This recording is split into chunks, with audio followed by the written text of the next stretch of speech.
PCB. I know many of us have heard of PCB and all that, but as I said, I'm going to start from scratch so that those that are new in the course will actually gain more understanding. So what is a PCB?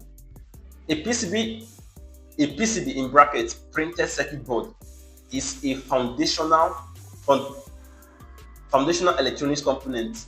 We can call it an electronics component, but most times on my LinkedIn posts, I've forgotten its name. There's an engineer that always says that we should always look at PCB as a component, because though it's a mechanical device or a copper, is in a copper form, but we should also look at it as a component. So that's why this is here. So it's a fundamental electronics component that mechanically supports and electrically connects electronics components like resistors, chips, ICs, using copper tracks on a non-conductive substrate, usually fiberglass or copper, etc. They are essential in nearly all electronics, from smartphones to medical devices. Now, can you see it? So what the PCB does is it does majorly two things, though it has so many things that it does, but it does majorly two things. Number one is to mechanically support electronics components. So what I mean by mechanically supporting electronics components is the electronics components are being placed on top of the PCB to make the components to be firm. You can see this image. The green board here is the PCB, while all this other stuff you're seeing here are the components, and the components are lapping on the PCB. So the PCB is providing mechanical support. Those days where they use breadboard, I don't know if you guys know about breadboard and breadboard. It's very hard to design complex electronics in those days. So the PCB made this easy for us. They're not just mechanically supported, it also electrically connects electronics components like resistors and others. Then they are essentials in nearly all electronics, from smartphones to medical devices. Any electronics that you are actually seeing now actually has a PCB in it. That is why PCB is a very high in demand scheme.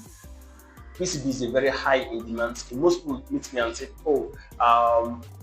if I learn PCB, how can I get jobs? If I learn PCB, what can I do? Where can I work in? Like, PCB is a very high demand skill. And something about getting jobs and all that is also based on your mindset. I guess most people want to work in high-tech companies, which is good and which is lovely. But you can also build your portfolio. Maybe towards the end of the course, I also teach you guys how to build your portfolio yourself, so that you can actually attract jobs for yourself. You can get jobs there in the market. But gaining the skill is the first and the most paramount thing you need to do first. Once you've gained the skill, then you can start doing job search. You can't just go and apply for jobs without the proper and the appropriate skill needed. Hope I'm audible, guys.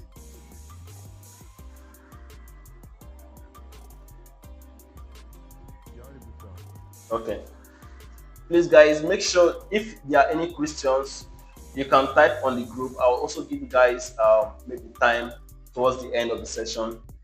So maybe today's session might be brief. I don't know how far we'll go, maybe 1 hour, 1 hour 30 minutes. So from tomorrow we'll learn a lot, but just making sure we are introducing everything. Then mute your mic, please.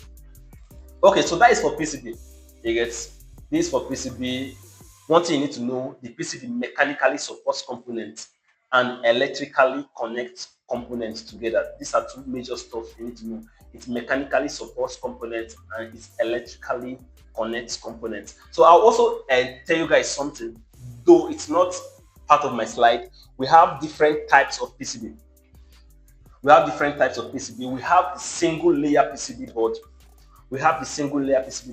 So for the single layer PCB board, it simply means that the copper traces, when I mean the copper traces, these tracks that you're seeing there on this image, they are on the top layer, and the components also are on the top layer. So the PCB is just using one side to function. That is for a single layer PCB board. It's just using one side to function. That is the top layer. Both the components and the tracks or the traces, the connection, the electrical connection are the top layer. Then we also have what we call the double layer PCB or the double-sided PCB. So the double-sided PCB, the components and the tracks can be on both sides, the top and the bottom. You get? So you can, when you start moving into more complex designs, you tend to make sure that your design is a double-sided PCB. Though this design I did here, what we are going to do, I guess this is this. I can say this though this is a multi-layer board. It has both. It has traces.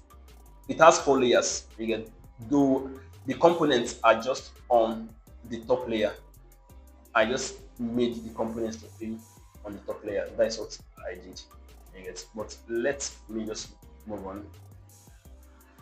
So we have the double layer PCB, sided PCB, and we also have what we call the multi-layer PCB.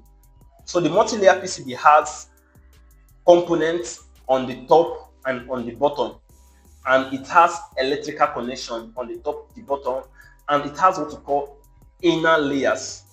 Inner layers. So the inner layers cannot be seen by the physical eyes. It's being done when they are doing the manufacturing process. And why this is important, because there are some systems that you might be designing, some complex systems you might be designing that has so many electrical connections. There are some ICs that you might be using. Let's say this IC, for example. Let's assume the pin in this IC is about 64, and your board size is just, you have a limited size to design that board, and the electrical connections are so much. Let's say about 200 electrical connections. It might not fit into the top layer, or it might not fit in the top and bottom layer. So on that case, or in that scenario, you tend to use a multi-layer board. You need to increase the number of layers on the board. And the board we're also going to design on this bootcamp, it's also going to be a multi-layer board. So that's what we're going to do. So just have that in mind. We have a single layer board, single-sided board PCB. We have the double-sided PCB. We have the multi-layer PCB board. We also have the last one, I would say. We have what we call the rigid PCB, and we have what we call the flex PCB. So the rigid PCB are PCB board that can't be moved. It's rigid, just copper layers, copper material. It cannot be moved. I guess in it. That is the one you commonly see in the market, on your smartphones, on your laptop, on your smart TVs, and all that. The rigid PCB. We also have the flex PCB. The flex PCB are PCB boards or PCB materials that are flexible. They are mostly seen on smart watches, or foldable electronics.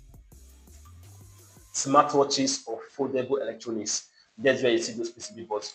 Though on this our mentorship or this our bootcamp, we focus more on the rigid PCB board. If you can design a rigid PCB board, you can also design the the flex PCB board.